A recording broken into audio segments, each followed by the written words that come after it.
The crystal wine glasses clinked as Anne raised her flute, her diamond tennis bracelet catching the chandelier light. Everyone at the mahogany dining table fell silent, except for the quiet sob building in my throat that I refused to let escape. My name is Bonnie, and this was the moment my marriage began to die. I think we all know why we're here, Anne's voice carried across the formal dining room.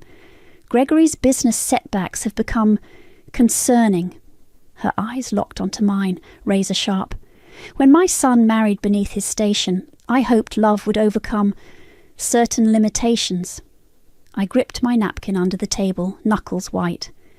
Next to me, Gregory stared at his plate, silent as a statue.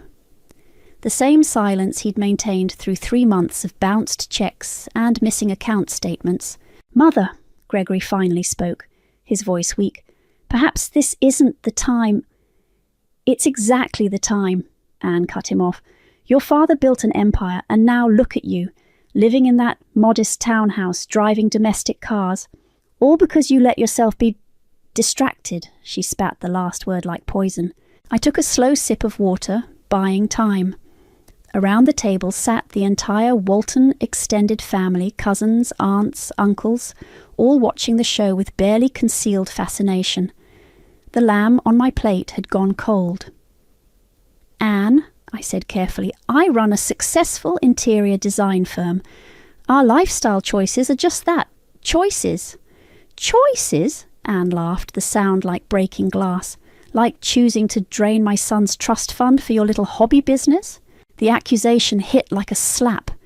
I hadn't touched Gregory's trust fund, didn't even have access. But the confusion in my gut was quickly replaced by something else. Clarity. 3 months of mysterious withdrawals, late-night phone calls, business trips with no receipts. "Gregory," I turned to my husband, "would you like to explain to your mother how I accessed money I never had authorization for?" He wouldn't meet my eyes. "Bonnie, please, not now." "When then?" My voice was steady, surprising even me. "When the credit card companies start calling? When the mortgage payment bounces again?" Anne's face flushed red. "How dare you air our private matters?" "Private?" I stood up, my chair scraping against hardwood. "Like the private text messages I found from someone named Bianca, or the private casino receipts stuffed in Gregory's golf bag." The dining room went deadly quiet. Gregory's cousin Victoria choked on her wine. "You've been snooping through my son's things?" Anne's voice trembled with rage. "I've been trying to understand why our joint account is suddenly empty." I placed my napkin on the table. "But you're right about one thing, Anne. This is a family matter, and since I'm clearly not family..." I walked toward the door, pausing only when I reached the threshold. "Gregory, when you're ready to tell the truth, you know where to find me. Until then, enjoy your mother's empire of delusions." The drive home was a blur of street lights and suppressed screams. I pulled into our garage. Correction, my garage, since I'd bought the townhouse with my own money before we married. And sat in the dark, hands trembling on the steering wheel. My phone buzzed. A text from Zoe. How bad was it? I started typing, then stopped. Zoe had been my best friend since college, but lately, something felt off. The way she changed subjects when I mentioned money troubles, the lunch dates she kept cancelling. Instead, I opened my browser and typed Eastern Wise Investigations. The website was simple, professional. The reviews mentioned words like discreet and thorough. Another text from Gregory. "Mother's upset. We should talk." I looked at our front door, imagining him coming home later, full of excuses and half-truths. He'd try to smooth things over like he always did. He'd say his mother was just worried, just protective. He'd promised to stand up to her next time. But there was something different now. The fog of confusion had lifted, replaced by cold, sharp purpose. They thought tonight was their victory. Poor, classless Bonnie, put in her place at last. I clicked the Contact Now button on Easton's website and typed a brief message. Then I got out of the car, straightened my dress, and walked inside to wait for my husband. Let them think they'd won. Let them believe I was broken. I'd spent 3 years trying to fit into their world of old money and older prejudices. Now it was time to show them exactly what a self-made woman could do. The game was about to change, and I had nothing left to lose. These are just from the past 3 months. Easton spread photos across my office desk, each one a knife to the heart. Your husband's been busy. I picked up a receipt from the Chateau Royal. $5,000 for a business dinner. The date matched one of Gregory's supposed client meetings in Chicago. Except, according to his credit card statements, he never left the city. There's more, Easton said, sliding over a manila envelope. Bank statements showing regular transfers to multiple accounts, most under female names.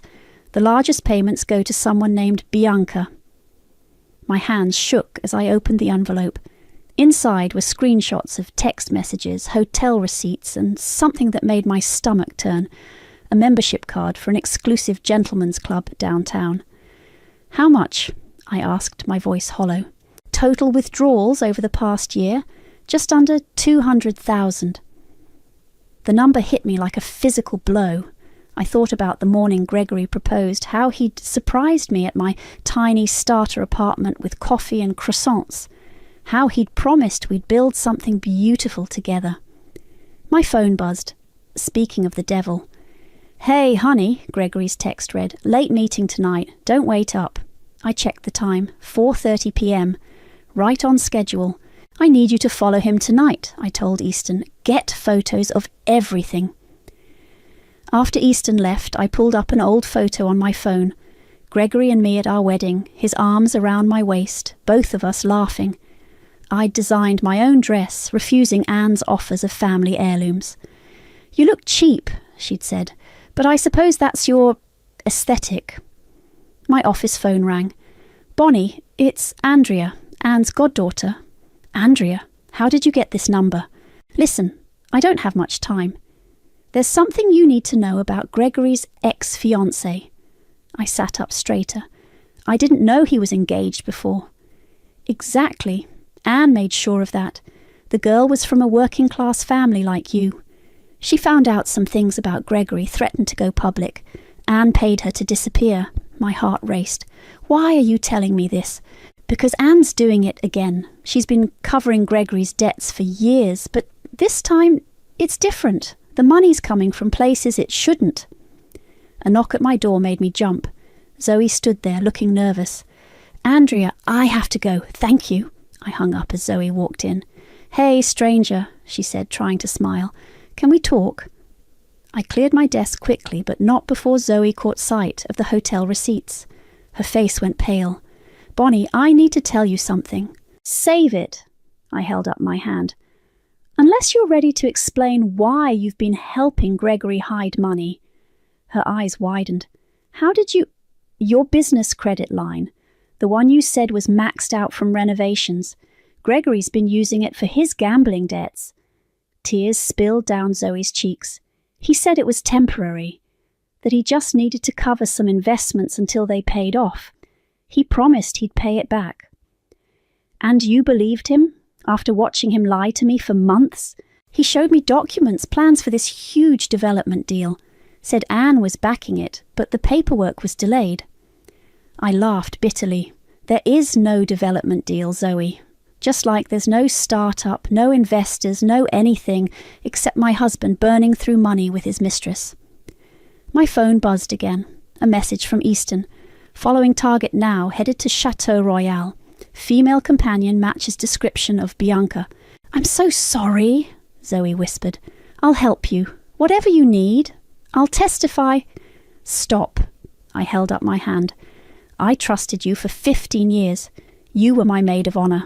And you chose him. Bonnie, please, I have a meeting. I stood up, gathering my things. I suggest you talk to your lawyer about that credit line, because when this all comes out, you'll need one. As I walked to my car, another text came through. This one from Gregory. Missing you. Dinner tomorrow night? Just us. I smiled, thinking of the meeting I had scheduled with Samara, the city's most ruthless divorce attorney. "Can't wait," I typed back. "I have something special planned." Let him think I was still the trusting wife. Let them all think I was breaking. The truth would come soon enough, and it would shatter their perfect world into pieces too small to ever put back together. I started my car, heading to the lawyer's office. In my rearview mirror I could see Zoe standing in my office doorway, still crying. Some bridges burn slowly, I thought. And some you have to torch yourself. The opera house sparkled like a jewel box, but all I could focus on was Anne's hand gripping Gregory's arm as we walked in. Her diamond rings caught the light, a silent reminder of the wealth she lorded over everyone. "Darling," she called out, her voice dripping honey, "that dress is interesting. Vintage, I assume." I smoothed down my designer gown, one I'd actually helped design last season. Brand new, actually, but you're right, it was inspired by classic silhouettes. Gregory shifted uncomfortably between us. 3 days had passed since Easton's photos confirmed Bianca's existence, but I'd played the perfect wife. Even now I reached for Gregory's hand, squeezing it gently.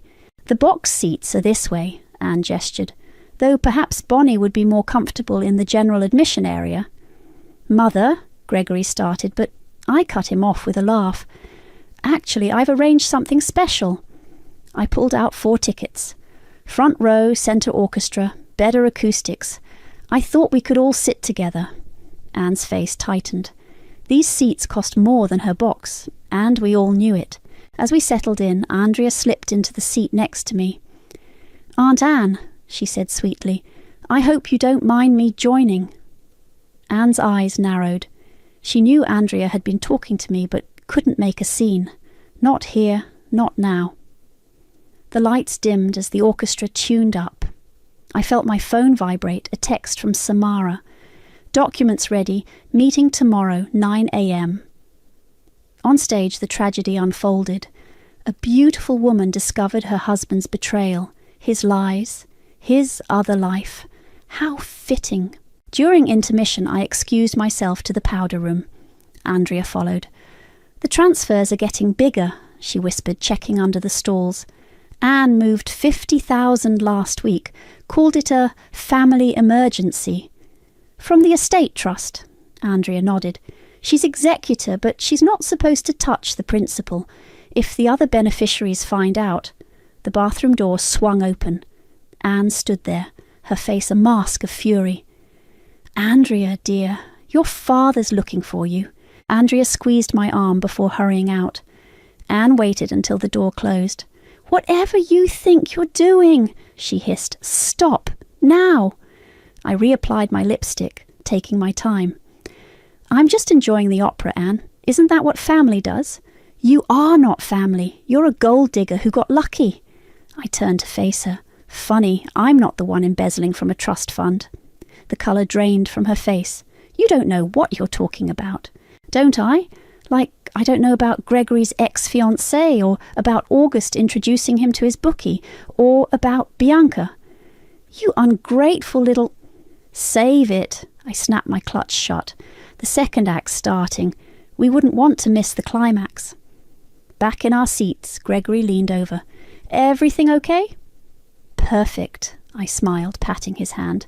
"Your mother and I were just discussing family matters." On stage, the betrayed woman plotted her revenge. The audience gasped as she unveiled her plan.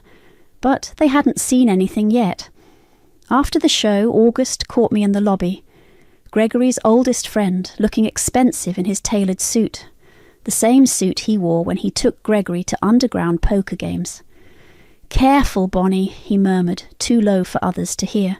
"You're poking around places you shouldn't." "Like the casino where you and Gregory lost 60,000 last month." His smile faltered. "He told you?" "He didn't have to." I stepped closer. "Here's what's going to happen. August, you're going to stay away from my husband. Or the Gaming Commission might receive an anonymous tip about certain unlicensed establishments." "You're bluffing." I pulled out my phone, showing him photos of their private games. "Try me." Later that night, Gregory came to bed smelling of whiskey. "You were amazing tonight," he slurred. "The way you handled Mother. I should have stood up for you more." I let him pull me close, ignoring the ache in my chest. Once his touch would have made everything better. Now it just reminded me of other women, other lies. "I love you," he mumbled, already half asleep. I waited until his breathing steadied before slipping out of bed. In my home office, I opened my laptop to find an email from Easton.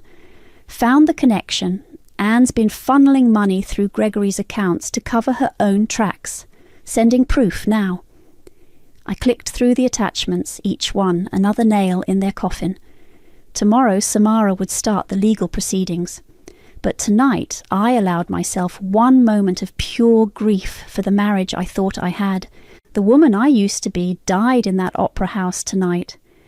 In her place stood someone stronger, someone who knew exactly what needed to be done. Let them sleep soundly. The real show hadn't even started. He withdrew how much? I gripped my phone tighter, staring at the bank alert. 15,000, Samara confirmed. From your joint account 20 minutes ago. We need to move fast.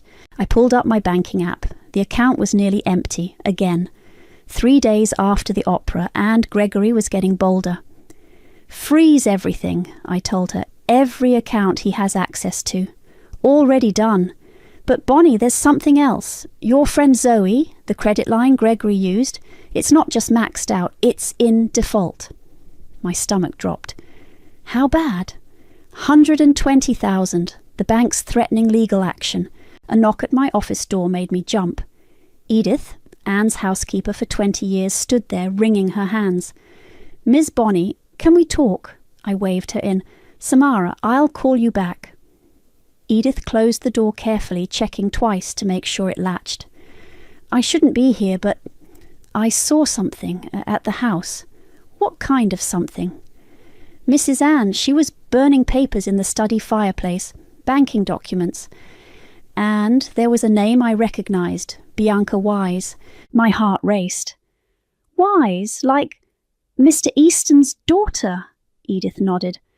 "I heard Mrs. Anne on the phone. She was angry, saying something about keeping quiet about the trust." The pieces clicked. Bianca wasn't just Gregory's mistress, she was Easton's daughter, and Anne had been paying her off. My phone buzzed. "Andrea, emergency, meet me at Cafe Luna, now." "Thank you, Edith." I grabbed my purse. "Be careful, don't let Anne know you are here." 20 minutes later, I slid into a booth across from Andrea. Her hands shook as she sipped her coffee. "Aunt Anne knows I've been talking to you," she said without preamble. "She threatened to cut me out of the trust if I don't stop." "The same trust she's been stealing from. It's worse than that." Andrea lowered her voice. "Remember Gregory's ex, the one Anne paid off? She didn't just leave town. Anne fabricated evidence that she was embezzling from Gregory's first company, threatened to press charges if she didn't disappear. Do you have proof?" Andrea pulled out a USB drive. "Everything's here. Bank transfers, emails, even recorded conversations. Anne never thought I'd betray her, so she never hid anything from me." "Why are you doing this?" "Because she destroyed my mother the same way. Accused her of stealing, forced her out of the family. I was 12. Haven't seen Mom since." My phone lit up with texts. "Gregory, why can't I access our accounts?" Anne, "Call me immediately." Zoe, "Please help. The bank is threatening foreclosure." "Andrea," I said slowly, "how would you like to help me destroy Anne Walton?" She smiled, tears in her eyes. "I thought you'd never ask." Back at my office, I found August waiting. "You blocked his accounts," he said, following me inside. "Bad move, Bonnie." "Like introducing my husband to high-stakes poker? That kind of bad move?" "He came to me, said he needed quick cash to cover some mistakes." August stepped closer. "You really want to know what those mistakes were?" "I already know about Bianca, and the gambling, and Anne's embezzlement." He laughed. "You don't know shit. You think Gregory's just some rich boy gone bad? Ask yourself why Anne's really protecting him, why she's burning evidence. Tell me. Double my usual finder's fee and I'll give you everything. Bank accounts, dates, names. The real reason Anne paid off Gregory's ex. I wrote a cheque, handed it over. Talk. An hour later, I sat alone in my office, staring at the wall. The truth was worse than I'd imagined. So much worse. My phone rang. Samara. The accounts are frozen, she said. But Gregory's trying to access your business accounts now. Claims he has partner rights. Let him try. I've got something better. I plugged in Andrea's USB drive. How quickly can you get a forensic accountant? For what? To trace 5 years of systematic fraud, blackmail and embezzlement. Turns out the Waltons aren't just toxic, they're criminal. Give me 2 hours. Samara paused. Bonnie, once we start this, I know, no going back. I looked at my wedding photo, still sitting on my desk. But they started this war. I'm just going to finish it. Another text from Gregory. Baby, please, I can explain everything. I typed back, of course, dinner tomorrow night, just family. The trap was set. All the players were in position. Tomorrow night the House of Walton would fall and I'd make sure every single one of them got exactly what they deserved. Sometimes karma needs a little help, and I was more than happy to assist.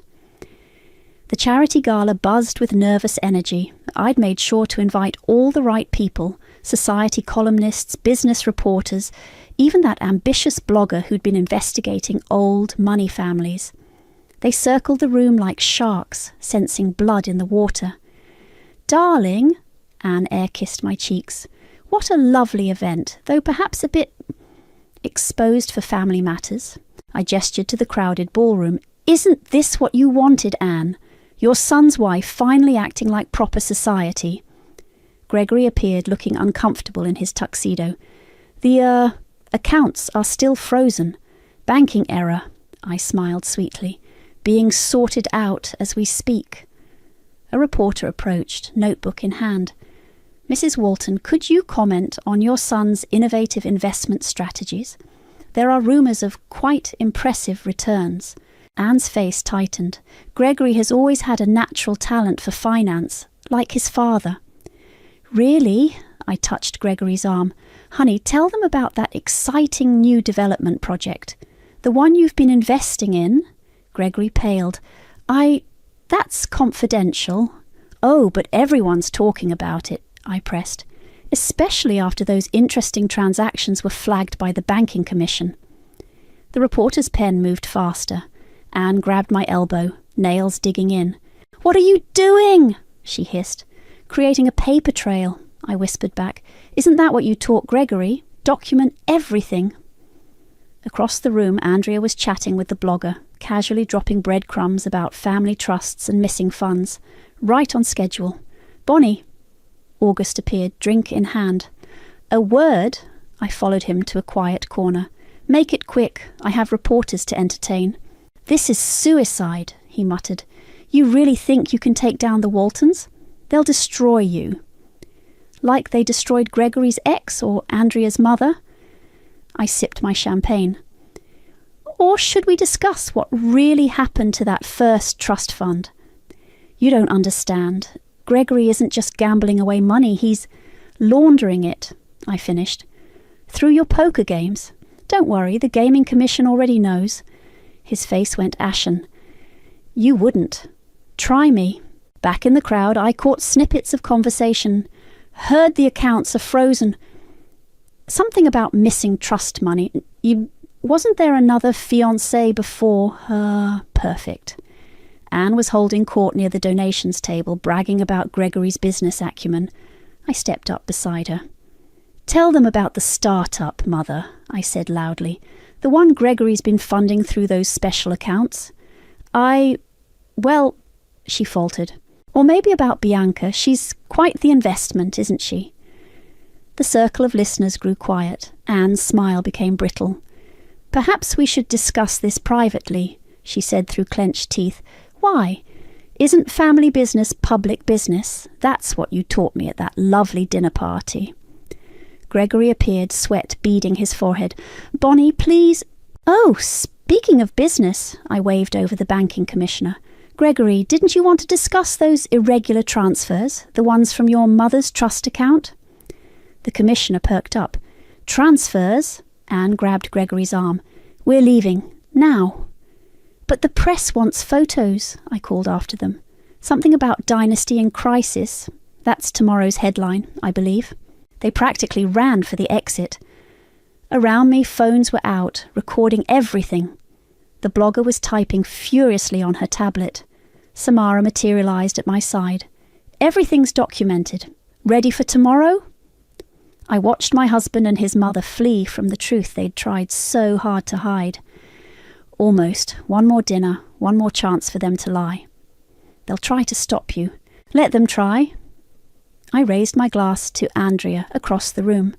She nodded back, mission accomplished. The truth's already out there. They just don't know it yet. My phone buzzed. Easton. Bianca's agreed to talk. Full statement about Gregory, Anne, and the money. Meeting tomorrow morning. I typed back, perfect timing. The gala continued around me, but the damage was done. Tomorrow's papers would be full of questions about the Walton family finances. Seeds of doubt planted, waiting to bloom into full-blown scandal. Gregory texted, What have you done? I smiled, thinking of the dinner I'd planned for tomorrow night. The final act in this family drama. Just giving everyone what they deserve, I wrote back. See you at dinner tomorrow. Don't be late. You won't want to miss this. Let them spend one more night pretending they were still in control. Tomorrow their carefully constructed world would crumble, and I'd be there to watch it fall. Sometimes the best revenge is simply telling the truth. And I had saved up so many truths to tell. The roast lamb was perfect, the wine was flowing, and my husband's hand shook as he lifted his glass. Across our dining room table, Anne kept glancing at her phone, no doubt seeing the headlines from last night's gala spreading across social media. Lovely dinner, darling. Gregory attempted a smile. Maybe now we can discuss unfreezing the accounts. Of course, I cut into my lamb, right after we discuss Bianca. The clatter of Anne's fork hitting her plate echoed through the room. How dare you! I had a fascinating conversation with her this morning, I continued calmly. She had quite a lot to say about both of you, especially about the trust fund money. Gregory's face went white. Bonnie, whatever she told you was documented with receipts. I took a sip of wine, just like the evidence Andrea provided, and the banking records August sold me. Anne stood up so quickly her chair toppled backward. We're leaving. Gregory now. Actually, I pressed a button on my phone. You'll want to stay for this. The doorbell rang right on cue. I smiled. That would be Samara, my lawyer. Gregory lunged for the door, but I was faster. Samara walked in, briefcase in hand, followed by two men in suits. Mrs. Walton, one of them, showed his badge. I'm Detective Morris. We have some questions about certain financial irregularities. This is ridiculous, Anne sputtered. Gregory, call our lawyer. Your lawyer's already been served, Samara said, laying out documents on the dinner table, along with the Banking Commission's cease and desist order. Gregory slumped in his chair. Bonnie, please, I can explain everything, like the $23,000 charged to Bianca Wise at Chateau Royal. I slid a receipt across the table, or the $150,000 embezzled from the family trust, or maybe the offshore accounts Anne's been using to hide money from the IRS. Anne's face turned purple. You have no proof. Actually, Detective Morris interrupted, we have quite a lot of proof, including signed statements from Miss Wise and Mr. Swanson about their roles in the money laundering operation. August would never... Gregory started. He did. I pulled out my phone, played the recording. August's voice filled the room, detailing every transaction, every scheme, every lie. You recorded him? Gregory whispered. I recorded everyone. I turned to Anne. including your conversation with Gregory's ex-fiancée 5 years ago, the one where you threatened to frame her for embezzlement if she didn't leave town. The detective stepped forward. Mrs. Walton, we'll need you to come with us. This is absurd! Anne looked wildly around the room. Gregory, do something! But Gregory was staring at the papers Samara had laid out. Bank statements, transfer records, hotel receipts. His hands trembled as he picked up a document. Mother! His voice cracked. What did you do with Dad's trust fund? What I had to, Anne shrieked. To protect you, to protect our name. This little gold digger has no idea. Actually, Samara interrupted, my client has a very clear idea.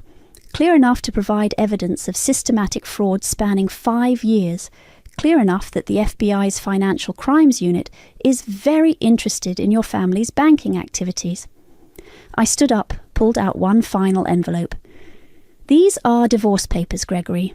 Sign them now, and I won't press charges for your part in defrauding my business accounts.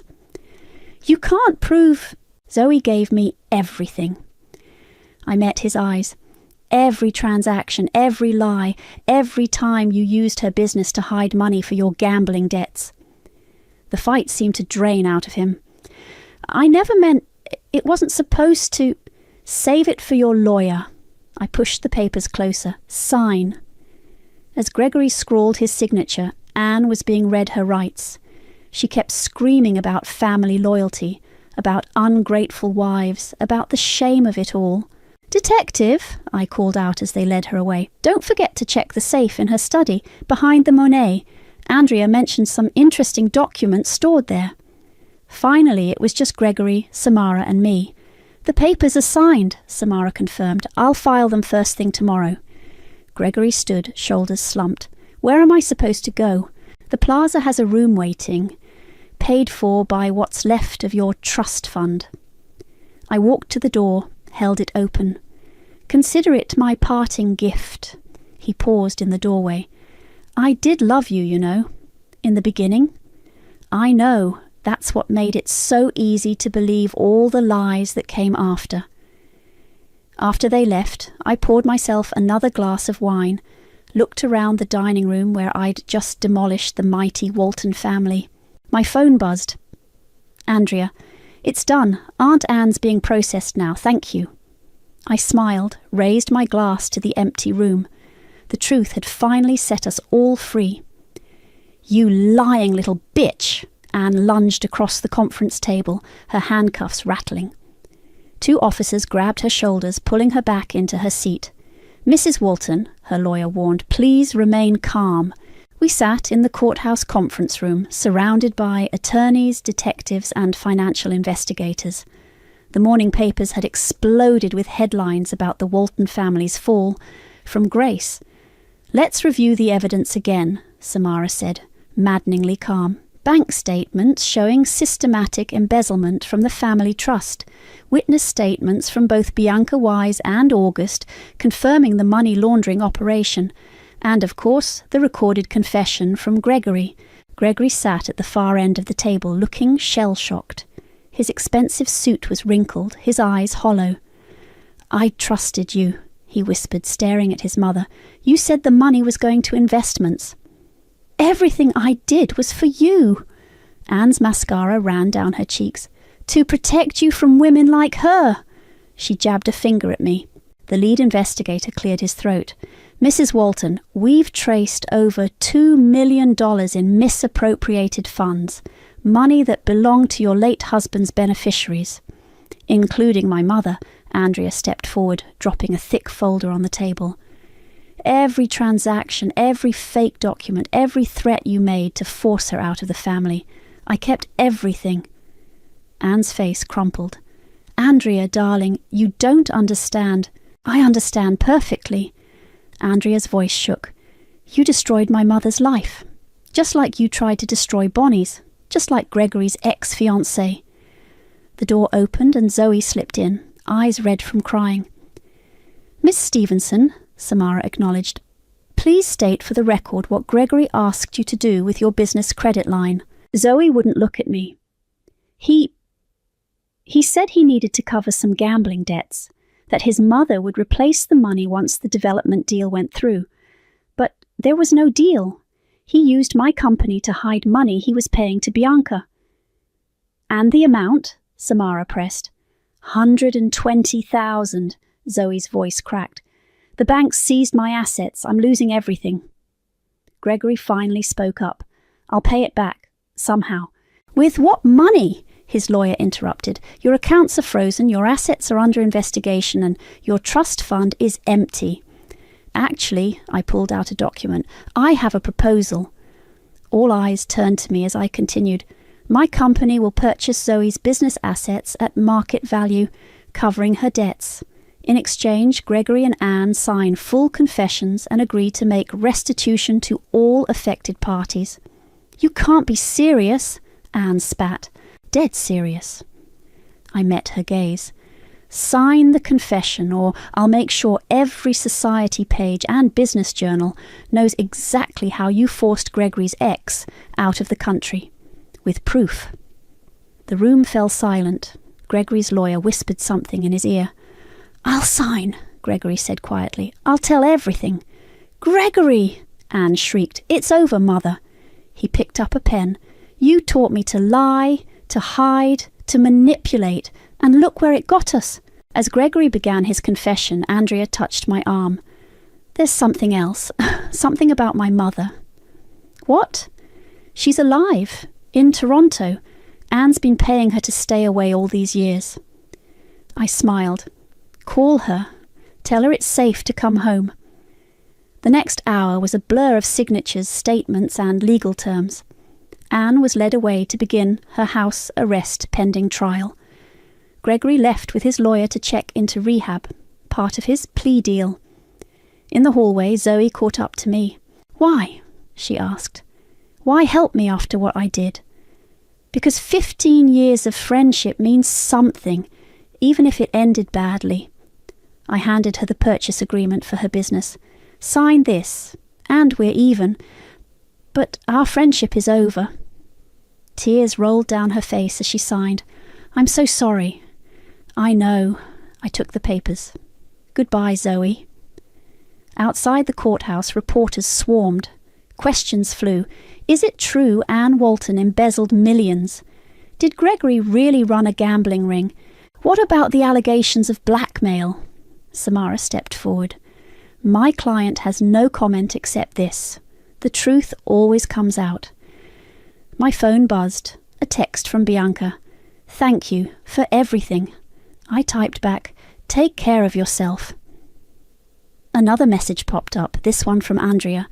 Mom's booking a flight home. Want to help me surprise her? I smiled, thinking of Anne in her mansion, alone with her lies, of Gregory in rehab, finally facing his demons, of all the lives they'd tried to destroy. Justice doesn't always wear a black robe, I texted back to Andrea. Sometimes it wears designer heels and carries receipts. The morning sun felt warm on my face as I walked away from the courthouse. Behind me, the mighty house of Walton lay in ruins, brought down not by force but by the simple power of truth. And I had never felt stronger. The key clicked in my new penthouse lock as Andrea helped me carry in the last box. Through floor-to-ceiling windows, the city sparkled like scattered diamonds, a view that would have made Anne seethe with jealousy.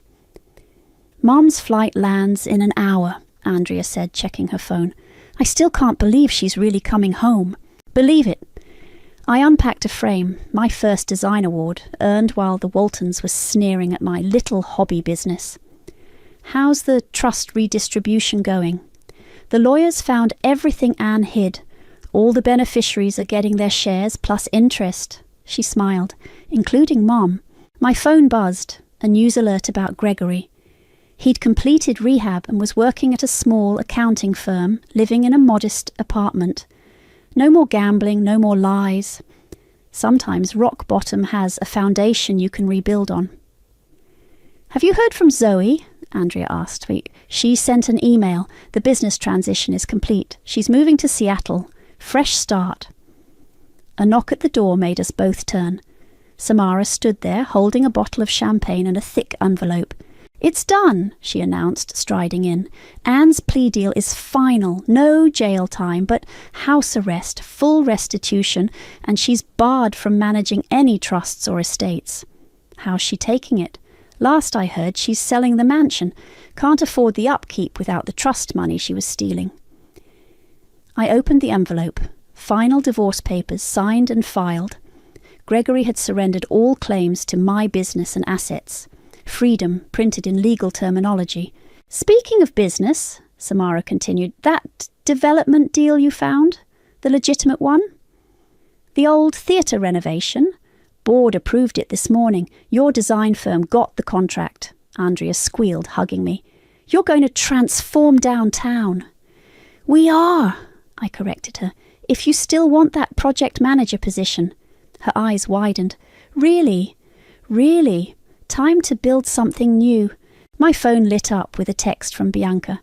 "Thought you should know. August got raided. Feds found everything. No more underground poker games." "Good," I texted back. "Stay strong." Samara popped the champagne, filling glasses. "To karma." "To truth," Andrea added. "To freedom," I finished. Another knock, this time a delivery man with a large package.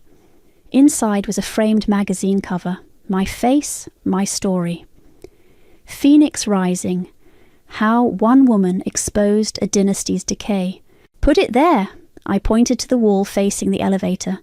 Anyone visiting would see it first thing. Andrea's phone chimed. "Mom's landing early. I should go." "Give her a hug for me." I walked her to the door.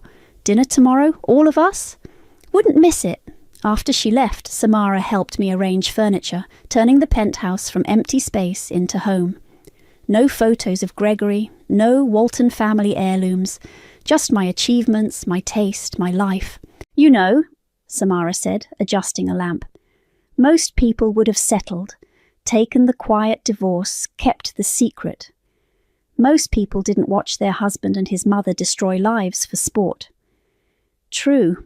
She paused. "Any regrets?" I walked to the windows, looked out at my city. Somewhere down there, Anne sat alone in her mansion, counting her losses. Gregory slept in his one-bedroom apartment, learning to live without lies. August faced federal charges. Zoe packed for Seattle. "No regrets," I said finally. "Just lessons." Like karma needs evidence, justice needs receipts, and sometimes the best revenge is simply standing in your truth until the lies around you crumble. My phone buzzed one last time. A message from Gregory. "I know it doesn't matter now, but I'm sorry. For everything. You deserved better." I didn't respond. Some chapters are better left closed. Samara raised her glass. "To standing in your truth. To climbing higher," I added, thinking of all those times Anne looked down on me. Now I had the best view in the city. The setting sun painted the sky gold, reflecting off my windows. Below, Andrea's car pulled away, heading to reunite with her mother. Tomorrow they'd join me for dinner, 2 more survivors of the Walton dynasty's collapse, ready to build something new. I touched the magazine cover, traced the word Phoenix. Anne once told me I'd never rise above my station. She was right about one thing. I rose far above hers instead. The city lights winked on, one by one, like stars coming out. My city, my truth, my life, finally, completely mine.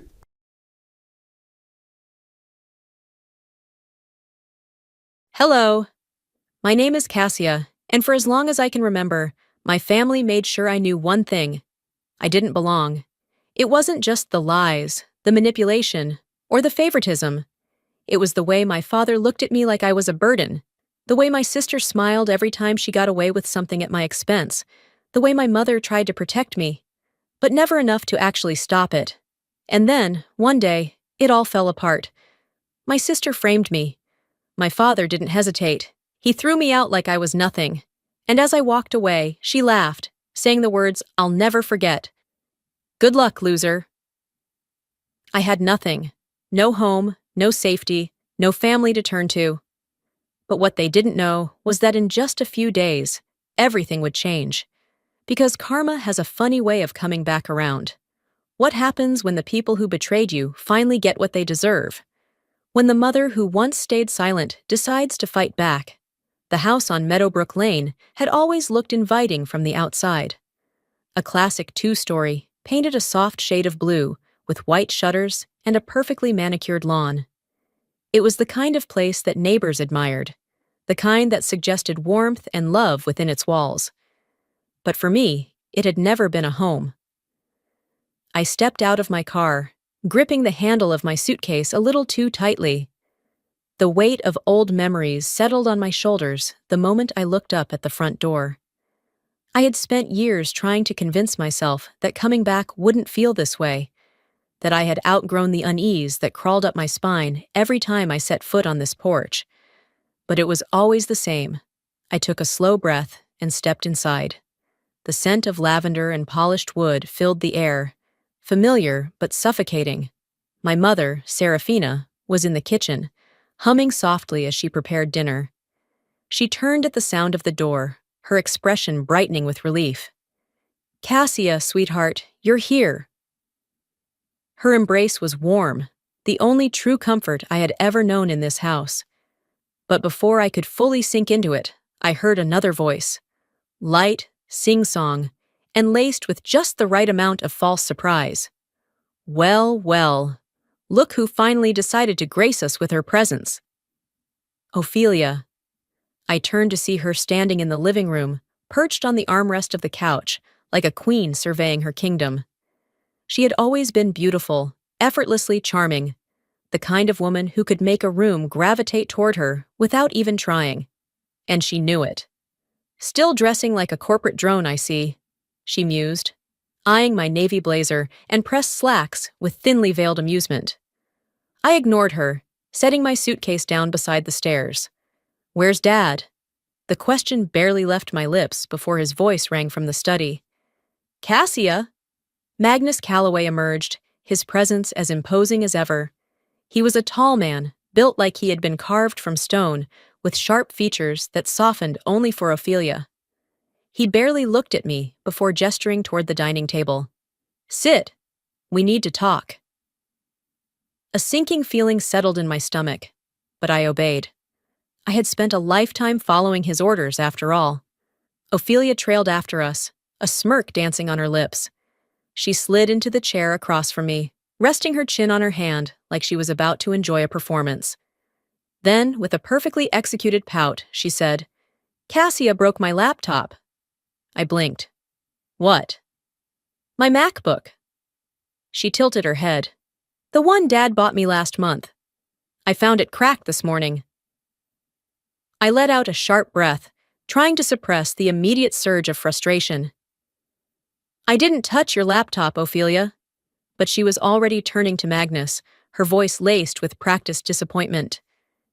"She was in my room last night. Maybe she knocked it over and didn't notice." Magnus barely hesitated. His gaze locked onto me, cold and unreadable. "Is that true?" I felt the anger rise in my chest, the same anger I had swallowed down my entire life. "No, it's not. I wasn't anywhere near her room." Serafina stepped forward, concern etched into her features.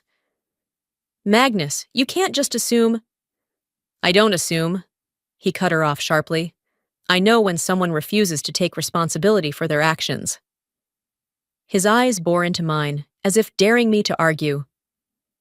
"You need to be more careful, Cassia. If you can't respect other people's property, you'll have to face the consequences." I clenched my fists beneath the table. "And what consequences are those?" He leaned back, folding his arms. "No more access to the family accounts. You're on your own financially." I stared at him, disbelief slamming into me. "You can't be serious." Ophelia gave a tiny, satisfied shrug. "Oh, I'm very serious," Magnus said. "Maybe this will finally teach you some accountability." The injustice of it all made my pulse hammer in my ears. But I had been here before, fighting a battle that had already been decided before I even stepped onto the field. There was no point. I pushed back my chair and stood. Fine. Without another word, I turned and walked out. I didn't stop until I reached the backyard, the crisp evening air cooling my heated skin. I took slow, measured breaths, trying to force my emotions back into place. My phone buzzed in my pocket. I pulled it out, expecting a message from my assistant at work. Instead, it was my boss. I hesitated before answering. Hello? Cassia. His voice was sharp. I just got out of a meeting with the partners. The email with the quarterly reports never went out. A cold dread settled in my stomach. That's not possible. I sent it last night. No, you didn't. His voice was edged with disappointment. You're up for a promotion, Cassia. This kind of mistake doesn't reflect well on you. I stopped, realization crashing over me. Ophelia. I had asked her to forward the email while I was on a client call. She had smiled and said she would, and now I closed my eyes. Look, my boss sighed. I'll try to smooth things over, but don't let this happen again. The call ended. I stood there, gripping my phone so tightly my fingers ached. She had done it on purpose, and she wasn't done yet. That evening, my colleagues came over for a small gathering, something I had planned for weeks. It was meant to be a chance to connect outside of work, a way to solidify my relationships with the partners before they made their decision about my promotion. But the moment we sat down, Magnus took the opportunity to humiliate me.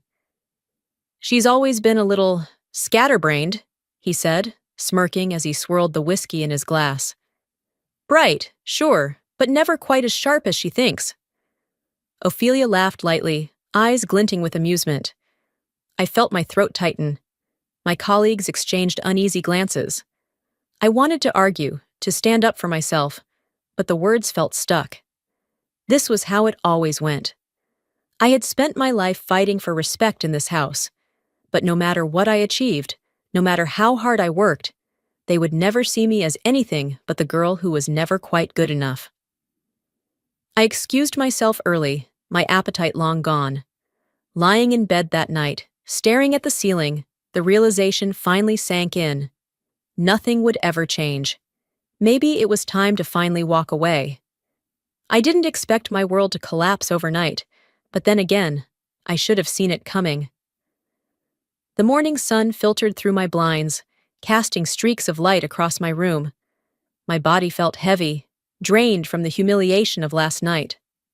I had barely slept, replaying my father's words, Ophelia's smirk, the quiet looks of pity from my colleagues. I had spent my whole life trying to prove I was worth more than the way they treated me. But no matter how hard I fought, they never saw me as anything more than an afterthought. My phone buzzed on the nightstand. I reached for it, my heart clenching at the sight of my boss's name flashing on the screen.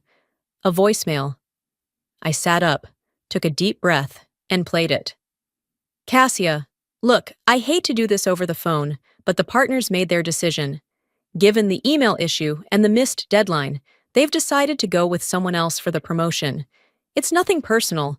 You're still a valuable member of the team, but we need someone who can be more reliable under pressure. I barely heard the rest. My mind was already spiraling. The promotion was gone. The thing I had worked for, sacrificed sleep for, bled my energy into, ripped away, all because of one missed email. An email that I had asked Ophelia to send. I gritted my teeth, shoving the blankets aside and storming out of my room. Ophelia was in the kitchen, sipping coffee like she hadn't just sabotaged me. She glanced up lazily as I approached, her lips curling in amusement. You knew, I said, voice low and shaking. She blinked, feigning innocence. Knew what? I slammed my phone onto the counter. That email, the one I told you to forward, you didn't send it. She tilted her head, tapping a manicured nail against the rim of her mug. Oh, that. Oops. Oops. My hands curled into fists at my sides. That mistake just cost me my promotion. She sighed, setting her mug down. Cassia, you really need to stop blaming other people for your failures. It's getting old. A sharp laugh escaped me, bitter and incredulous. You think this is funny? Before she could respond, my father's voice cut through the room. What's going on in here? I turned to see Magnus standing in the doorway, his expression already set in irritation. Cassia's throwing one of her tantrums again, Ophelia said smoothly, leaning against the counter. I turned to him, swallowing down my rage. Dad, I lost my promotion because Ophelia deliberately didn't send an email I asked her to. Magnus frowned, crossing his arms. And you're sure it's her fault? Yes, she admitted it. He let out a sigh, shaking his head. Cassia, you can't keep blaming Ophelia every time something doesn't go your way. Maybe, just maybe, you're not as capable as you think you are. I felt like I had been punched in the gut. Ophelia smiled sweetly behind him, her eyes gleaming with victory. I wanted to scream. I wanted to throw something. I wanted to shake him and make him see the truth. But I knew better. Arguing with Magnus was like screaming into a void. So I turned, grabbed my phone, and walked away. That afternoon, I watched from the corner of the living room as Magnus presented Ophelia with a brand new designer handbag. A little reward for all your hard work in school, he said, ruffling her hair like she was 12 instead of a grown woman. I clenched my jaw. Hard work? She hadn't worked a day in her life. Ophelia accepted the gift with a glowing smile, casting a sideways glance at me.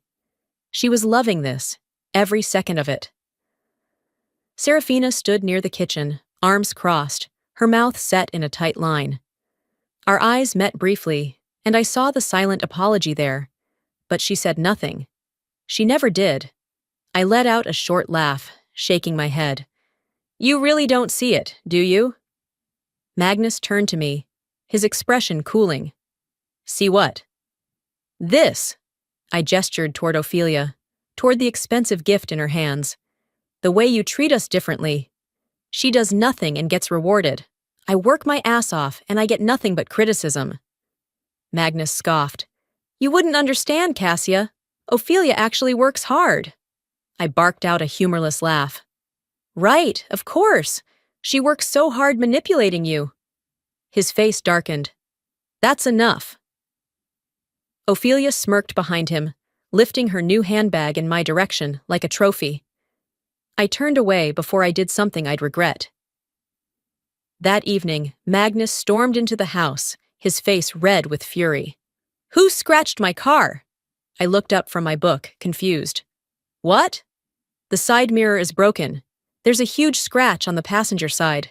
Someone did this, and they're going to pay for it. Ophelia, lounging on the couch with her phone, didn't even look up as she said, I saw Cassia near the car earlier. Maybe she backed into something? I shot up from my seat. Are you kidding me? I wasn't even near your damn car, Ophelia. Magnus turned to me, eyes narrowing. Is that true? I let out a sharp breath, my frustration boiling over. Yes, I had nothing to do with it. Serafina finally spoke up, stepping forward. Magnus, we don't even know if Cassia was near the car. Don't defend her, Serafina, he snapped. She needs to take responsibility for once in her life. I felt like I was suffocating. No matter what I said, no matter what I did, I was always the villain in his eyes. And then, the final blow. You're paying for the repairs, Magnus declared, out of your own savings. I stared at him, my vision blurring with disbelief. You can't be serious. But he was. He always was. That night, I sat on the edge of my bed, staring at my half-packed suitcase. I should leave. I should just walk out that door and never look back. I had the means to do it. I had a good job, my own money. The only thing holding me here was the idea that someday things might change. That if I worked hard enough, proved myself enough, maybe, just maybe, he would finally see me. But tonight, I realized something I should have known a long time ago. It didn't matter. Serafina came in, hesitating in the doorway. Cassia, I'm trying. I really am. But your father, he won't listen to me. I looked at her, really looked at her. The sadness in her eyes, the quiet resignation. She had given up. And I couldn't be like her. I swallowed hard, my fingers tightening around the handle of my suitcase. I need to leave before they take even more from me. Serafina didn't argue. She just nodded, and that was all the confirmation I needed. I should have left that night. If I had, I wouldn't have been there when everything finally collapsed. I woke up to the sound of my father's shouting, and this time I knew it was about me. The walls of the house seemed to shake with his fury, his deep voice cutting through the morning stillness like a blade. I sat up abruptly, my pulse already racing. The argument downstairs was familiar. Too familiar. But this time, there was something sharper, something final in his tone. I swung my legs over the bed and hurried to the doorway. The moment I reached the top of the stairs, I saw them. Magnus stood in the middle of the living room, his face red with rage. His hands were clenched into fists at his sides, and his jaw was so tight I thought he might break his teeth. Serafina stood a few feet away, worry etched deep into her features. And then there was Ophelia, standing just behind him, her arms crossed, her expression an eerie mixture of concern and satisfaction. "She stole it!" Magnus's voice thundered through the house. "My watch! My Rolex is gone!" My stomach dropped. I didn't need to hear the rest. I already knew where this was going. "I told you." Ophelia's voice was soft, measured. She reached out, lightly touching Magnus's arm like she was trying to calm him. "I saw Cassia near your office last night. I didn't think much of it at the time, but now—" She let the words trail off, letting the implication sink in. My father turned toward me, his fury snapping to a new target. "You!" I felt the weight of his gaze like a physical force. "You think I'd steal from you?" I asked, my voice steady, though my hands had started shaking. "Don't play innocent." Magnus's eyes burned with accusation. "That watch was in my office yesterday. This morning it's gone. And now Ophelia tells me she saw you lurking around." I laughed bitterly. "Lurking? Are you serious?" Ophelia gave me a small, pitiful shrug. "I didn't want to believe it either, Cassia, but it just makes sense, doesn't it?" Magnus took a step closer, his fists tightening. "Tell me where it is." "I don't have it." My voice rose, my breath coming faster. "I never touched your damn watch, Dad. This is just another one of Ophelia's games, and you're falling for it like you always do." Serafina stepped in then, placing a hand on Magnus's arm. "Magnus, please, let's not do this." But he shook her off, his face darkening. "Number? No more excuses. I've let this go on long enough." He pointed a shaking finger at me.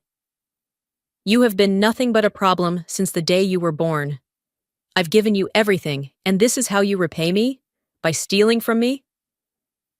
I felt my chest tighten, a lifetime of his disappointments crashing down on me all at once. "I didn't steal anything," I said, quieter this time, the fight draining out of me. But it didn't matter. It never mattered. Magnus's lips curled into a sneer. "I have had enough of you." The words hit harder than any slap. Before I could react, he grabbed my arm. His grip was firm, bruising, and for the first time in my life, I saw something raw in his eyes. Something I had spent my whole life trying to pretend wasn't there. He hated me. Not disappointment. Not frustration. Actual hatred. "You're done here," he said, his voice low and final. Ophelia, standing just behind him, watched with amusement. She had won, and she knew it. I yanked my arm free. "You're making a mistake." Magnus didn't blink. "Number. The mistake was keeping you in this house for so long." He turned and stormed toward the front door, throwing it open so hard it slammed against the wall. The sound echoed through the house like a gunshot. "Get out!" Serafina gasped. "Magnus, no!" I said, "Get out!" The silence that followed was deafening. I looked at Serafina, waiting for her to say something, to stop this, to fight for me. But she just stood there, her face pale, her eyes filled with an apology she wouldn't say out loud. She wasn't going to stop him. She wasn't going to save me. Slowly, I turned toward Ophelia. She met my gaze, her lips curling into a satisfied smile. "Good luck, loser," she mouthed. I felt my entire body go numb. I wanted to scream, to cry, to fight. But I did none of those things. Instead, I turned on my heel and walked toward the door. I didn't pack a bag. I didn't take anything but my phone, my wallet, and the clothes on my back. And I didn't look back. I stepped out onto the porch, the cool morning air hitting my face like a slap. The world outside felt different. For the first time in my life, I was truly on my own. And I had no idea where to go next. The first night alone was colder than I ever imagined. I pulled my jacket tighter around myself as I walked, the sharp evening air cutting through the thin fabric. I had no destination, no plan, just a backpack slung over my shoulder and a phone that was barely holding on to its last bit of life.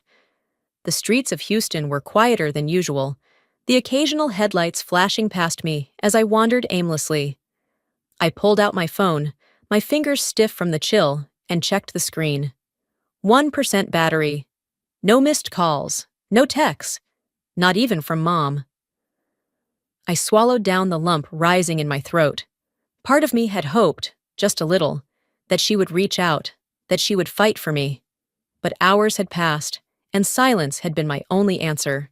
I glanced at the $20 bills in my wallet. $40. That was all I had. A motel was out of the question. If I wanted to make it through more than one night, I had to be smart about what I spent. I stuffed my phone and wallet back into my jacket and kept walking. The first place that seemed even remotely welcoming was a small 24-hour diner on the corner of Main Street. The fluorescent open sign buzzed softly above the door, and the windows were fogged with warmth. I hesitated before stepping inside. The place was nearly empty, just an old man nursing a cup of coffee at the counter, and a couple whispering in the farthest booth. The air smelled like burnt toast and stale grease, but at least it was warm. Sliding into a booth near the entrance, I dug into my pocket and pulled out a few crumpled bills. I had to be careful. A waitress walked up, her expression polite but tired. "What can I get you, hun?" "Just a coffee," I said, handing her a $5. "Black?"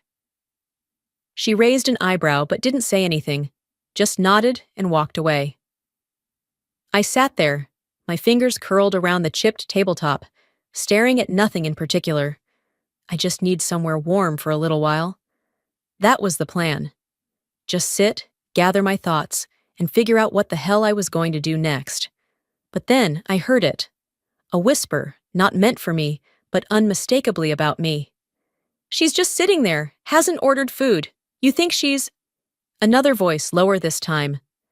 "Let's wait a few more minutes. If she's not ordering, I'll ask her to leave." The waitress, and her manager. I swallowed the shame rising in my chest. My coffee hadn't even arrived yet, and I was already being treated like a problem. I didn't wait. Before they could say anything else, I stood up and walked out, the warmth of the diner disappearing as quickly as it had come. I ended up at a bus stop, not because I had anywhere to go, but because it had a bench. I sat down, hugging my arms around myself, trying to ignore how exposed I felt. This is what it feels like to have nothing. The street was mostly empty, the occasional car passing by, but I could still hear the distant sound of laughter from somewhere down the block. A group of teenagers walked by, their voices carrying in the still night air. One of them whistled. I shifted uncomfortably, pulling my jacket tighter. Don't look at them, don't react. They kept walking, but my heart pounded harder than it should have. I had never felt this vulnerable in my life. For the first time since I had walked out of that house, true fear settled in. I couldn't stay here. I needed to find somewhere else, but I had nowhere left to go. And then, my phone buzzed. I jolted, yanking it out of my pocket so fast I almost dropped it. The screen flickered, battery clinging to life just long enough for me to see the message. Mom. "Cassia, where are you? Come home." "Please." My breath caught. She had reached out. I stared at the words, my emotions a tangled mess of relief, anger, and exhaustion. I wanted to ignore it, to keep moving forward, to prove to myself that I didn't need any of them. but I wasn't sure I had the strength to. Before I could decide, the screen went black. My phone had died. I exhaled sharply, pressing my palms into my eyes. I guess I have no choice now. I took a deep breath, turned around, and started walking toward the bus station. I didn't know what to expect when I walked through that door, but I knew things would never be the same again. The house loomed before me, its familiar shape casting long shadows under the dim porch light. My breath fogged in the cold air as I hesitated, fingers tightening around the strap of my backpack. I had walked away from this place with no intention of ever coming back. Yet here I was, drawn by a single message from the only person in that house who had ever truly cared. Before I could lift my hand to knock, the door swung open. Serafina stood there, her eyes wide with relief and something else, something that looked like shame. She looked tired, her hair hastily tied back, dark circles underlining her usually warm gaze. "Come inside, Cassia. Please." Her voice was soft, almost pleading. I hesitated for only a second before stepping past her into the entryway. The familiar scent of the house filled my lungs, lavender and old wood polish, but something felt different. It was too quiet. No distant sounds of the television blaring from the living room. No laughter from Ophelia. No commanding voice from Magnus filling the space with authority. Just silence. I swallowed hard. Something was wrong. Serafina led me to the kitchen, motioning for me to sit at the table. The last time I had sat here, I was a child, crying over a scraped knee. Back then, my mother had placed a bandage on my leg, kissed my forehead, and promised me everything would be okay. I wasn't a child anymore, and she couldn't promise me that now. She placed a steaming mug of tea in front of me, sitting down across the table. Her hands trembled slightly as she folded them together. "I should have done something," she said after a moment, her voice thick. "I should have stopped him." I stared at her, emotions warring inside me. I wanted to believe her. I wanted to believe that she had fought for me. But had she? Or had she just stood there, watching as Magnus threw me out? "You let it happen," I said quietly, the words tasting bitter on my tongue. Serafina's eyes glistened with unshed tears. "I tried, Cassia. I begged him to reconsider, but he refused to listen." She shook her head, exhaling shakily. "He's too proud, too blind to see what Ophelia's doing to you." I studied her face, searching for any sign that this time would be different. "Are you finally ready to stand up to him?" I asked. She hesitated, just for a second. And that second told me everything. A noise from the hallway made me stiffen. Footsteps. I turned as Magnus stepped into the kitchen, his presence immediately filling the space. He was composed, arms crossed over his chest, his expression unreadable. Ophelia followed closely behind him, her movements as effortless as ever. She leaned against the doorway, arms folded, her lips curled into an almost smile. "Didn't expect to see you back so soon," she mused. My fingers curled into fists beneath the table. "I bet you didn't." Magnus's gaze swept over me, impassive. His voice was flat when he spoke. "If you've come back expecting an apology, you won't get one." The words shouldn't have surprised me, but they still felt like a slap. I clenched my jaw, forcing myself to meet his gaze. "I didn't come back for you," Magnus scoffed, shaking his head. "Then why are you here?" The air in the kitchen crackled with tension. I could feel the weight of Ophelia's smirk, the smug victory still dancing in her eyes. She thought she had won. Maybe, in a way, she had. I swallowed hard, refusing to let them see me break. "I came back because Mom asked me to." Magnus exhaled sharply, rubbing his temples. "Serafina, this is ridiculous. You shouldn't have brought her back." Serafina didn't move. She didn't flinch. Instead, she stepped forward, placing herself between me and Magnus. "No, Magnus." Her voice was steady, stronger than I had ever heard it. "She is my daughter, and she is staying here." The room went completely still. Magnus blinked, as if he hadn't heard her correctly. Ophelia's smirk faltered slightly, her confidence shaken by the sudden shift in dynamics. For the first time in years, my mother was standing up for me. I wanted to believe it would last, but I knew this wasn't over yet. The battle lines had been drawn, and Magnus didn't like to lose. The room was thick with tension, the air heavy with something unspoken, yet undeniable. Magnus took a slow step forward, his towering frame casting a shadow over my mother. His expression was dark, eyes narrowed with barely contained fury. "You don't get to make decisions in this house, Serafina," he said, his voice dangerously low. Serafina didn't flinch. She held her ground, her back straight, her chin lifted in quiet defiance. I had never seen her like this before, never seen her fight back. "This is my house, Magnus," she said firmly, "and I say Cassia stays." A silence settled over the room, thick and suffocating. I held my breath, waiting for the explosion. Magnus's hands curled into fists at his sides, his jaw twitching. He had always ruled this house with an iron grip, always had the final say. He wasn't used to being challenged. I could see it in his eyes, the storm brewing just beneath the surface. Ophelia was the first to break the silence. "Dad, maybe we should just talk about this." Her voice was smooth, carefully measured. "Cassia's obviously upset." I turned to look at her, feeling the anger rise in my chest. Of course, she was playing the peacemaker now, pretending to be the reasonable one. But I knew better. This was just another one of her games. Serafina, however, wasn't fooled anymore. "You've done enough, Ophelia," she said, her voice sharp. "You and your father have controlled this family for too long." Ophelia's expression faltered for the briefest second. Just a flicker of something behind her eyes. Something that looked an awful lot like fear. "This isn't over, Mom," she whispered. I watched the mask slip just for a moment. For the first time, Ophelia wasn't in control, and she knew it. Then Magnus slammed his hand against the kitchen table. The sound was like a gunshot, shattering the tense silence. I flinched, my breath catching in my throat. "You don't get to tell me how to run my house!" he bellowed, his face red with fury. I felt my pulse spike, adrenaline rushing through my veins. Then his gaze snapped to me, his expression shifting into something darker. "You want to stay?" His voice was low, almost a growl. "Fine, but you follow my rules. One step out of line, and you'll be gone for good." The threat hung in the air between us, suffocating and real. Serafina moved before I could react, stepping between us like a shield.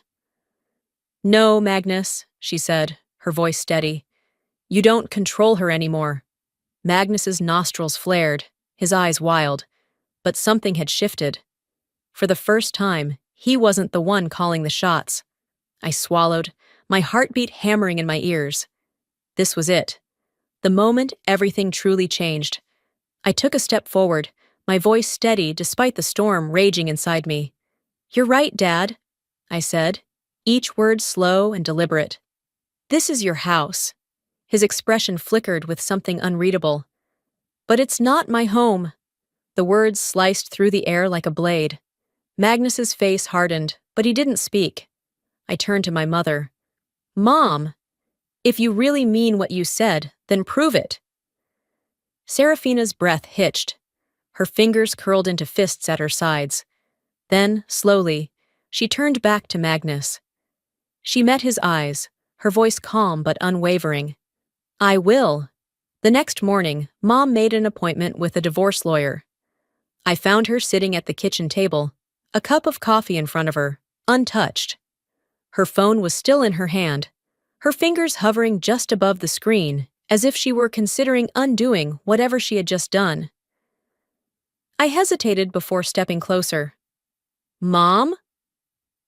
She looked up at me, her face unreadable. Then, with a breath that seemed to release years of held tension, she said, "I made the call. I have an appointment this afternoon." I stared at her, the words taking a second to sink in. "You're serious?" A small, humorless laugh escaped her. "I should have done this years ago." I sat down across from her, searching her face for any hesitation, any sign that she was wavering. There was fear in her eyes, but underneath it, something stronger. Resolve. Magnus had no idea what was coming. The rest of the morning passed in tense silence. Mom kept busy, cleaning, organizing drawers, folding clothes that didn't need folding. I could see it in the way she moved, the restless energy of someone standing at the edge of a cliff, waiting for the right moment to jump.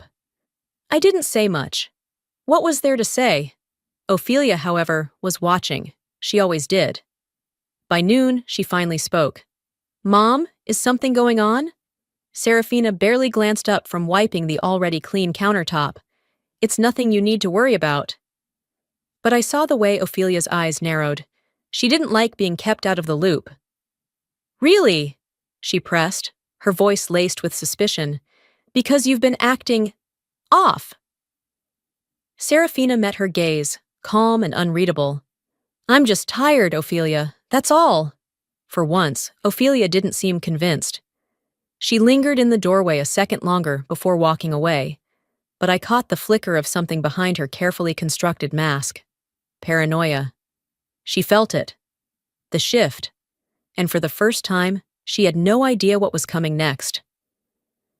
That evening, the door swung open, and Magnus walked in. I was in the living room when I heard it, the slight pause in his footsteps as he crossed the threshold. He knew. Something was wrong. He set his briefcase down with a little too much force. "What's going on?" Serafina stepped into the hallway, wiping her hands on a dish towel. She didn't hesitate. "I've spoken to a lawyer, Magnus. I'm filing for divorce." The silence that followed was deafening. Then, like a rubber band snapping, the tension in the room broke. "You're what?" His voice was sharp, disbelieving. Serafina didn't flinch. "I'm leaving you." I held my breath, waiting for the explosion. It came like a storm, sudden and violent. Magnus's face turned red, his hands clenching into fists at his sides. "You think you can just throw me away like garbage?" Serafina met his fury with quiet defiance. "This isn't up for debate." I had never seen her like this. Not once. Magnus took a step forward, his body tense. I moved instinctively, standing between them before I even realized what I was doing. He looked at me, eyes filled with something dangerous. "You think you're strong enough to take me on, Cassia?" His voice was low, menacing, but he wasn't looking at me anymore. He was looking through me, at her, at Serafina, and she didn't waver. "You'll regret this," he muttered, voice laced with quiet fury. His gaze flickered between the both of us, as if memorizing the moment. Then, he turned sharply on his heel and stormed up the stairs. The echo of his footsteps rang through the house. Ophelia stood in the hallway, watching with wide, calculating eyes. The war had begun. We didn't know it yet, but Magnus wasn't going to leave quietly. The air in the living room was thick with tension. Magnus stood in the center, pacing like a caged animal, his jaw clenched so tightly I thought his teeth might crack. His hands trembled, not with fear, but with barely contained rage. Serafina stood firm, her arms crossed, her posture unnervingly calm. The storm was brewing right in front of her, yet she didn't flinch. "You don't get to do this," Magnus growled, his voice low and dangerous. Serafina met his glare without hesitation. "I already did." The words were like a slap. I saw the flicker of disbelief in Magnus's eyes, the way his breath hitched just slightly. He was losing control, and he knew it. I had spent my entire life watching my mother yield to him, watching her shrink herself down to avoid his anger. But tonight, something was different. She wasn't afraid anymore, and Magnus didn't know what to do with that. Ophelia stormed into the room, her heels clicking against the hardwood floor. Her eyes darted between our parents, her breath shallow. "Mom, you can't do this!" she hissed. Then she turned to Magnus, her voice sharpening. "Dad, do something!" For the first time in my life, I saw my father speechless. Ophelia's face twisted in frustration. She whirled on me, her gaze full of venom. "This is your fault." Her voice wavered, but she tried to mask it with fury. "You poisoned her against us." I didn't respond. I just watched. Because that's when I saw it, the mask slipping. Ophelia wasn't just angry, she was terrified. She wasn't fighting for Magnus. She was fighting for herself, for the cushioned life she had built under his protection. If he lost, she lost too. And that scared her more than anything. Magnus slammed his fist against the table. The force of it made the whole room jump. "I built this house," he snarled. "I paid for everything, and you think you can just erase me?" His voice shook the walls, but Serafina didn't move. I could feel my heartbeat in my throat as he turned toward her, stepping closer. His hands were still shaking, his breathing uneven. I saw something in his eyes then. Something dark. Something dangerous. Serafina must have seen it too, because she took a slow step back, her expression unchanging. Then she spoke, voice steady as steel. "Touch me, and I'll have you arrested." The words cut through the room like a blade. Magnus froze. His chest rose and fell rapidly, his fingers twitching at his sides. He had spent his whole life wielding power over this house, over her. And now, in this moment, he had none. The realization settled into his expression, twisting his rage into something uglier. "You'll regret this," he spat. "Both of you." Then, he turned to Ophelia. "Come on," he ordered. "We're leaving." Ophelia's face paled. She glanced between him and Serafina, hesitating. And then, for the first time, I saw real doubt in her eyes. She didn't move. Magnus let out a sharp breath, disgust flashing across his face. He turned and grabbed his coat, heading for the door without looking back. He walked out alone. The front door slammed behind him, rattling the walls. And as the silence settled over the house, I knew one thing for sure. He'd be back. And when he returned, he wouldn't be coming to talk. The house felt eerily quiet the next morning. No heavy footsteps echoing down the hall, no sharp commands from the kitchen, no tension humming beneath every conversation. For the first time in years, Magnus was gone. And yet, instead of relief, all I felt was unease. I could see it in my mother, too. Serafina moved around the house as if nothing had happened, tidying up, folding laundry, wiping down counters that were already clean. But her movements were too precise, too methodical, like she was trying to convince herself that this was normal. It wasn't. I sat at the kitchen table, watching her in silence. She wasn't ready to admit it, but I knew the truth. This wasn't over. That afternoon, the first blow came. A knock at the door. Not loud, not aggressive, just a single deliberate rap against the wood. Serafina's hands tensed around the dish towel she had been wringing. I stood up instinctively, something cold settling in my stomach. She walked to the door, hesitated for only a second, and pulled it open. A man in a suit stood on the porch, a folder in his hand. "Mrs. Calloway?" he asked. Serafina straightened. "Yes." He handed her the envelope. "You've been served."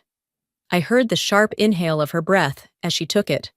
The door closed behind her, and she walked back into the kitchen in silence.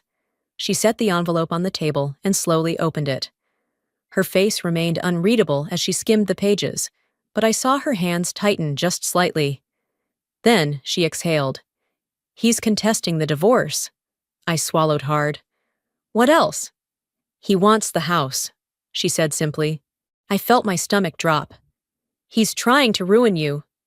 She nodded, but when she finally looked at me, there was no fear in her eyes, only determination. "Then we fight." That night, another knock came. This one was hesitant, uncertain. I glanced at the clock, almost midnight. Frowning, I walked to my bedroom door and opened it. Ophelia stood there, arms crossed, her lips pressed into a thin line. For a moment, we just stared at each other. "Are you lost?" I asked dryly. She huffed, but didn't rise to the bait. "You have to talk to Mom." I raised an eyebrow. "I talk to Mom every day." Ophelia let out an impatient breath. Dad is going to destroy us all if she goes through with this. I leaned against the doorframe, folding my arms. Since when do you care? Ophelia's jaw clenched. This isn't about me. I tilted my head, studying her. And then I saw it, the flicker of fear beneath her frustration. This isn't about me, is it? I said slowly. You're just scared of losing everything. She flinched, but didn't deny it. I let out a humorless chuckle. You really thought he'd protect you, didn't you? Ophelia's eyes darkened. You don't understand, Cassia. You've never understood. Then explain it to me, I challenged. She opened her mouth, but no words came.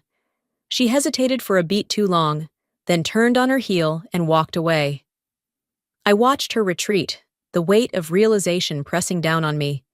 The cracks in her world were starting to show. And she knew it. The phone rang an hour later. Serafina was in the living room, sitting with a book in her lap, though I doubted she had read a single word. When the shrill sound pierced the silence, she didn't even flinch. She reached for the phone, checked the caller ID, and pressed the answer button. Hello, Magnus, she said, her voice cool. I sat on the couch across from her, my pulse spiking. The voice on the other end was low and measured. You think you can win this, Serafina? Serafina's fingers tightened around the phone. This isn't about winning, Magnus. This is about freedom. A slow, cruel laugh filtered through the speaker. You'll never be free of me. My skin crawled at the certainty in his voice. Serafina held the phone to her ear for a moment longer. Then, without another word, she hung up. The silence that followed felt heavier than before. I met her gaze. He's not going to stop, she nodded. I know. I exhaled. What do we do now? She set the phone down, her face unreadable. We prepare. As Mom hung up, I knew this fight was far from over. We had underestimated him, and that was our first mistake. The next morning, the doorbell rang, its sharp chime slicing through the quiet house. I exchanged a glance with Mom before she stood, moving toward the door with careful steps. A man in a crisp suit stood on the porch, holding a thick envelope in his hands. He gave a polite nod before handing it over. Mrs. Calloway, you've been served. Mom didn't react. No flinch, no hesitation. She took the papers and shut the door behind her. I watched as she walked to the kitchen table, her movements slow but deliberate. She unfolded the documents, her eyes scanning the words, her fingers tightening around the pages. Then, softly, she murmured, He wants to leave us with nothing. I stepped closer. What? Mom exhaled, pressing her lips together before looking up at me. He's contesting everything. He wants the house, the assets, full control of the finances. She turned another page, her expression unreadable. He's claiming he supported this family financially, that I wouldn't have what I do without him. I felt the heat of anger rise in my chest. That's a lie. You paid for everything.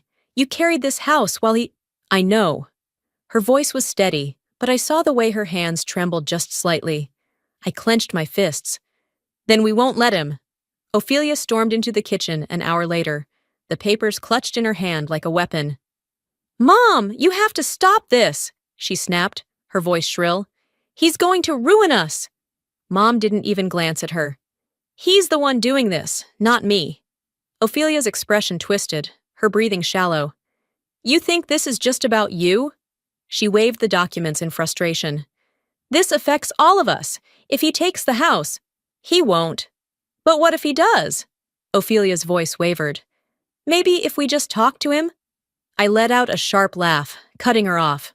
Talk to him? Since when has talking to him ever changed anything? Ophelia shot me a glare, but this time there was something beneath it. Uncertainty. She was finally realizing she had bet on the wrong side. 2 days later, we sat in the courtroom, waiting for the first hearing to begin. The air was thick with tension, the cold sterility of the room doing nothing to settle my nerves. I sat beside Mom, my hands folded tightly in my lap, trying to appear composed. Then the doors opened. Magnus walked in, his suit crisp, his expression composed. A lawyer followed closely behind him, briefcase in hand, his movements precise and confident. Magnus's gaze swept over us, a slow smirk curling at the edges of his lips. He looked like a man who had already won. The hearing began.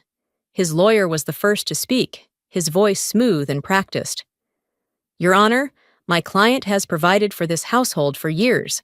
His financial contributions ensured the stability of his family, and it is only fair that he be awarded the majority of shared assets, including the home." I felt my nails dig into my palm. Lies. Mom's lawyer didn't even blink before responding. "Your Honor, the plaintiff has not contributed financially for years.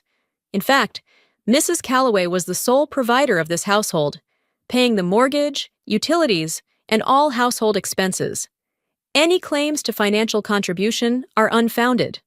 Magnus's smirk faltered. For the first time, I saw something flicker in his expression, something uncertain. For the first time, he wasn't in control. The hearing was brief, just the beginning of what would be a long battle. As we walked out of the courthouse, I could feel his presence behind us, his steps slow and deliberate. And then, just as we reached the exit, he leaned in close to Mom, his voice low.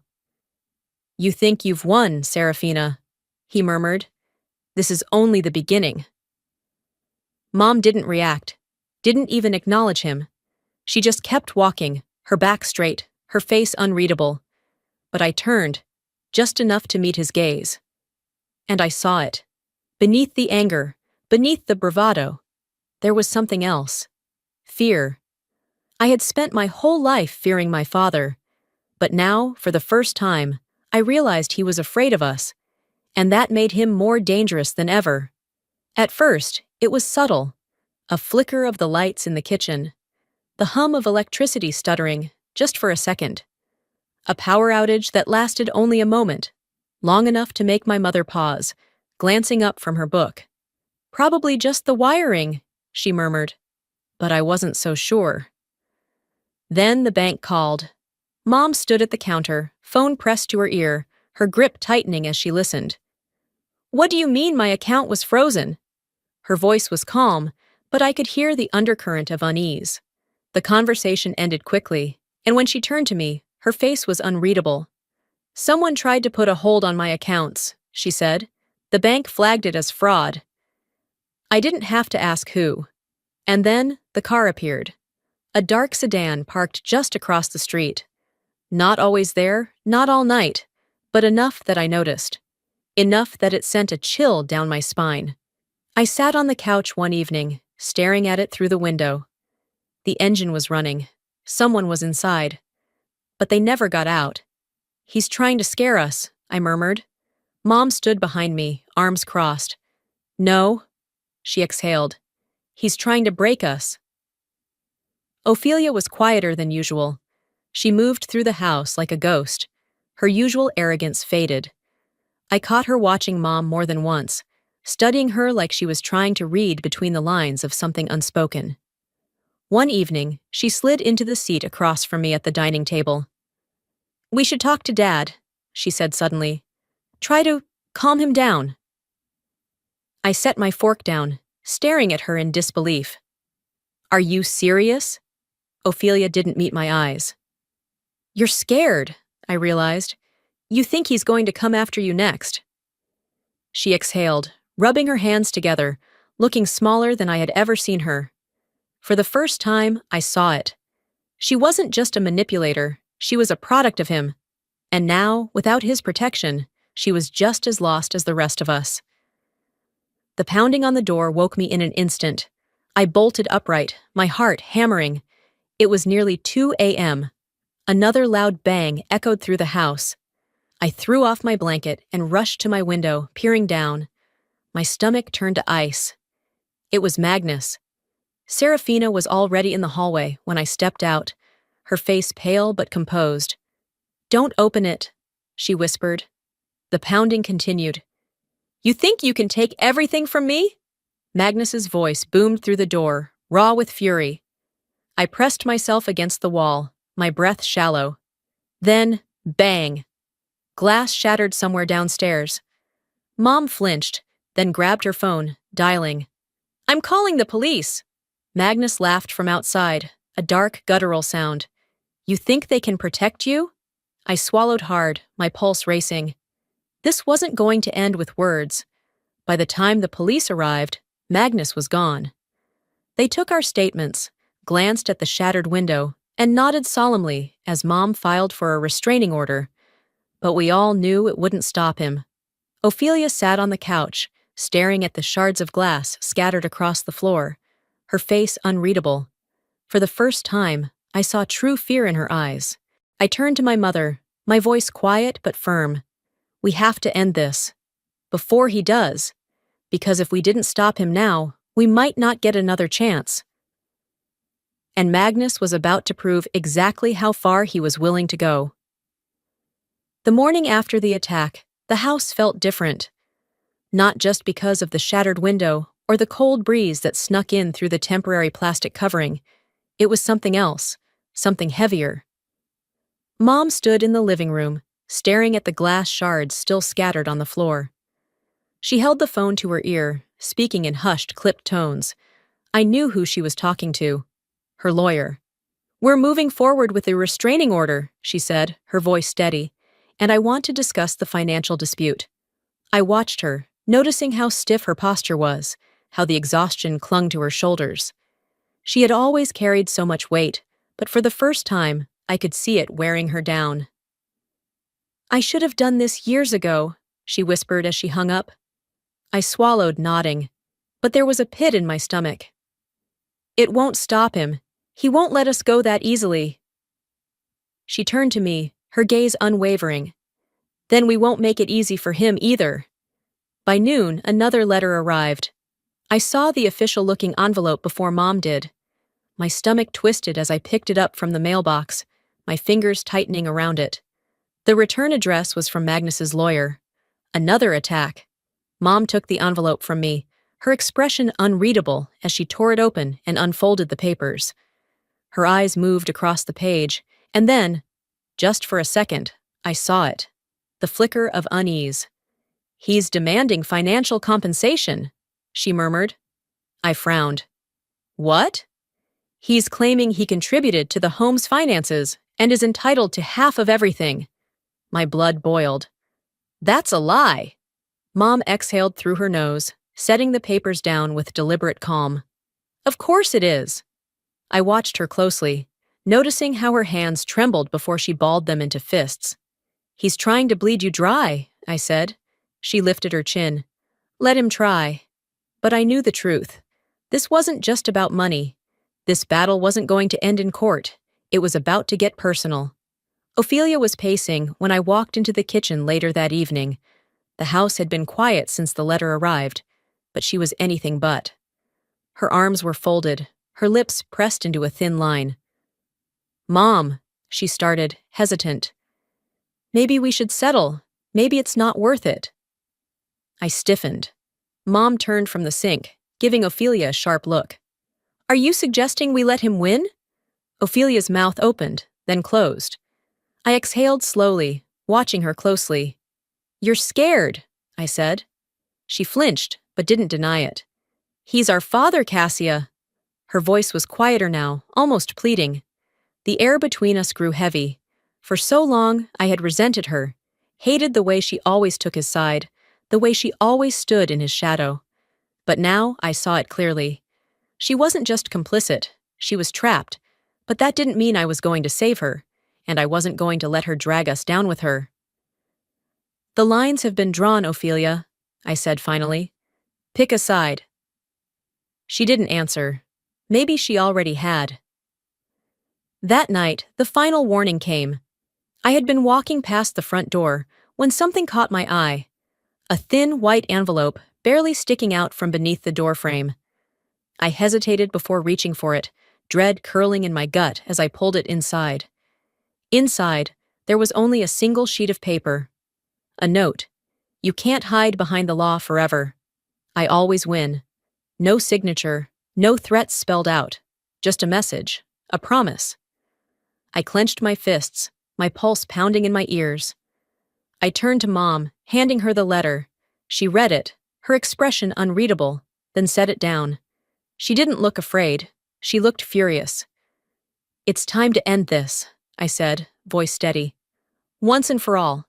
Magnus had declared war, and we were finally ready to fight back. The night before the final hearing, I had a feeling something bad was going to happen. I just didn't know how right I was. The house was quiet. Too quiet. Mom was in the kitchen, wiping down the counters for the third time that evening. She wasn't cleaning. She was keeping herself busy, distracting herself from the inevitable. "Tomorrow, it's over," she murmured, more to herself than to me. "One more day and we're free." I wanted to believe her. I wanted to trust that the judge would see through Magnus's lies, that the restraining order would hold, that the law would finally be on our side. But something inside me wouldn't settle. Magnus wasn't the kind of man who accepted defeat. I woke up to a sound that didn't belong. A soft creak, barely audible over the hum of the heater. I held my breath, straining to listen. Another sound, closer this time, the stairs. I grabbed my phone, heart hammering, and slid out of bed as quietly as possible. I crept toward my door, inching it open just enough to see the hallway. And then I saw it. A shadow moving through the living room. The front door was still locked. No windows were broken. He had a key. I clenched my jaw, swallowing down the rising panic.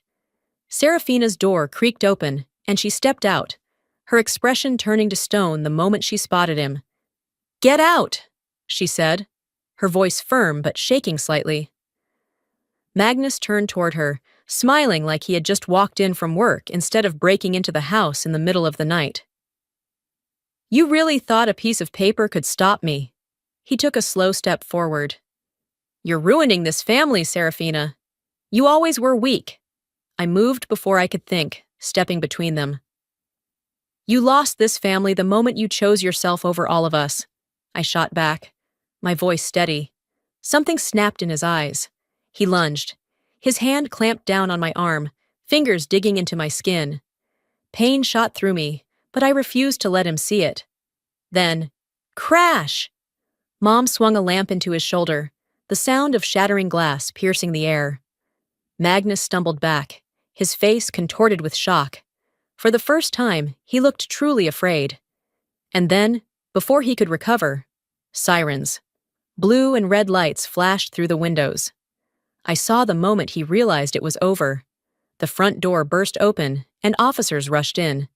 They had barely pulled him away before he turned back, his eyes burning with hatred. "You think this is over?" he growled. Mom stepped forward, her chin lifted, her voice unwavering. "Yes, I do." Magnus's jaw clenched, but this time he had no power left.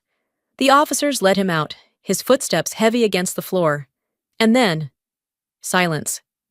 I exhaled, my whole body trembling. I turned to Mom. For the first time, our house belonged to us. But the damage he left behind would take longer to fix. The next morning, we stood in court for the final time. This time, without fear. The air inside the courthouse was sterile, the walls a dull shade of beige. But for the first time, I didn't feel suffocated by them. This place had been a battleground for months, a place where Magnus had tried to manipulate, control, and destroy us. But today, we weren't the ones on trial. I glanced at my mother.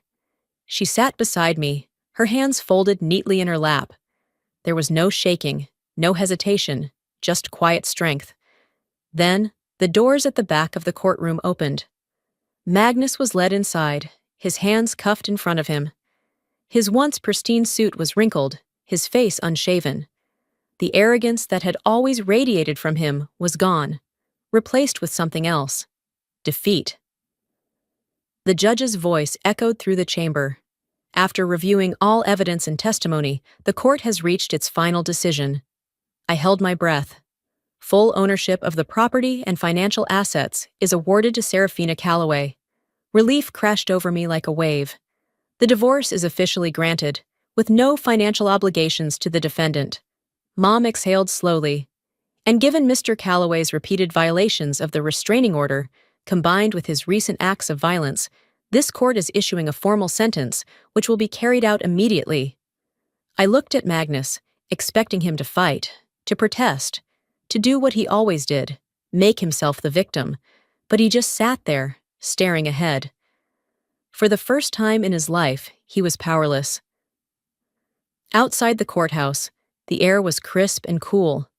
The weight I had carried for years had finally started to lift. I was about to head toward the car when I heard my name. Cassia, wait. I turned, already knowing who it was. Ophelia. She stood a few feet away, her arms wrapped around herself, her expression uncharacteristically hesitant. I need to talk to you. I crossed my arms. Why? Ophelia swallowed, shifting her weight from foot to foot. I didn't know he'd go this far, she said quietly. I thought he was just trying to scare you. I let out a humorless laugh. You thought he was scaring us for fun? She winced. She hesitated. I don't want to lose my family. Something in me tensed, waiting for the anger, the resentment, the years of pain to surge forward. But I felt nothing. You already did. Ophelia's lips parted, but no words came. She knew it was true. For once in her life, she had to face the consequences. I turned away, walking toward the car without looking back. The house felt different when we stepped inside. Lighter. I stood in the middle of the living room, taking it all in. The same walls, the same furniture, the same space that had once felt like a cage. But now, for the first time, it felt like something else. Ours. Mom handed me a cup of coffee, sitting beside me on the couch. So, I murmured, staring at the quiet sunlit room. What now? She smiled, a small, tired, but real smile. Now, she said, we live. For the first time in my life, home wasn't a prison. It was exactly what it was supposed to be, ours. But even as we tried to move forward, the ghosts of the past weren't ready to let us go. The house was quiet. Too quiet. A week had passed since the court ruling, since Magnus had been taken away, since the war had officially ended. And yet, every time the floor creaked or the wind pushed against the windows, my body tensed, waiting for something that wasn't coming. Mom and I fell into a new routine. Morning coffee in the kitchen, the absence of whispered arguments behind closed doors, the relief of knowing that no one was lurking just around the corner, waiting to strike. It should have been peaceful. It should have been freeing. But instead, it felt empty. Mom caught me flinching one evening when a car door slammed outside. She didn't say anything at first, just watched me with quiet understanding. It's going to take time, she finally murmured. I nodded, but deep down, I wasn't sure if time would ever be enough. The knock on the door came on a Thursday afternoon. I almost didn't answer it, but something in me knew. When I pulled the door open, Ophelia stood there. She looked different, not the perfectly polished, immaculately composed version of herself I had grown up with. She looked small, tired. For a long moment, neither of us spoke. Then, finally, she said, I don't have anywhere else to go. I exhaled, 1,000 responses flashing through my mind. And what do you expect me to do about that? And that's my problem. How? And you had a place. You chose to burn it down. But instead, all I said was, Why are you here, Ophelia? She swallowed hard, shifting on her feet. I don't know. I don't know who I am without him. Her voice cracked on the last word. Magnus. She wasn't here for redemption. She wasn't here to undo the past. She was here because, for the first time in her life, she had no one to hide behind. I didn't invite her in right away. Instead, I leaned against the doorframe, arms crossed, watching her like I had never really looked at her before. I'm not going to forget what you did, I said finally, and I don't know if I'll ever forgive you. She nodded, the weight of those words settling in. I don't deserve it anyway, she murmured. Silence stretched between us. Two sisters who were never really sisters. After a long pause, I pushed the door open just enough to let her step inside. Not because I trusted her, not because things would ever be okay between us, but because, for the first time, she wasn't pretending. Maybe this wasn't an ending. Maybe it was just the in-between. No matter how much we tried to outrun it, the past would always be a part of us. A month had passed since the courtroom, since Magnus had been taken away, since we had finally won. Life without him was different. There was space now, a quietness in the house that hadn't existed before. The air felt lighter, as if we had been holding our breath for years, and only now were allowed to exhale. Mom filled the silence in small ways. She repainted the kitchen, rearranged the furniture, started attending yoga classes at the community center. I watched as she slowly rediscovered herself, piece by piece, reclaiming the life that had always been hers. I threw myself into work, no longer carrying the weight of my father's judgment every time I stepped into my office. For the first time, my life was my own. But the scars remained. I still tensed when I heard an unexpected noise in the house. Mom still hesitated before answering an unknown number. Some nights I lay awake, replaying his last words in my head. "You think this is over?" I knew better than to think trauma had an expiration date. One evening, as we sat on the porch, sipping tea, I finally voiced the thought that had been haunting me. "It doesn't just go away, does it?" Mom sighed, staring out at the dimming sky. "No," she admitted, "but it gets quieter." Ophelia had been staying with us for a few days, but we all knew it wasn't permanent. She didn't belong here anymore. I saw it in the way she hesitated before entering a room, the way she avoided real conversations, the way she glanced toward the front door as if debating whether to walk through it for good. One evening, she finally said it. "I think I'm going to leave town." I looked up from my book, raising an eyebrow. "Running away?" She shrugged. "Starting over." I searched her face, looking for something, remorse, regret, even the slightest hint of self-awareness. But there was nothing, just exhaustion. And for the first time in my life, I felt no anger toward her, no bitterness, just acceptance. "Do whatever you want, Ophelia," I said, closing my book, "but don't expect me to save you next time." She nodded, as if she already knew that. The next morning, she was gone. No goodbyes, no long explanations, just a quiet exit. And honestly, that was probably the way it was always meant to be. I stepped onto the porch that afternoon, looking at the house that had once felt like my prison. The walls were the same. The doors, the windows, the floors, they were all still there. But it felt different now. Lighter. Like maybe, just maybe, it could be something else. Mom joined me, coffee in hand, her expression calm. "So, what now?" I asked. She smiled, a quiet, knowing smile. "Now we build something new." I nodded. For the first time, I believed that was possible. We weren't healed yet, but we were free. And maybe that was enough for now. Life doesn't always give us the closure we want. Sometimes healing isn't about forgetting. It's about learning to live with the scars. I spent years believing I was powerless, trapped in a home that never felt like mine. But the truth is, freedom isn't given. It's taken. We don't heal overnight. The past lingers. The pain echoes. But we move forward anyway. Because strength isn't about never falling. It's about standing up every time we do. If this story spoke to you, if you believe in resilience, in reclaiming your voice, then stay. There's more to share, more to heal, more to grow. Subscribe, and let's walk this journey together.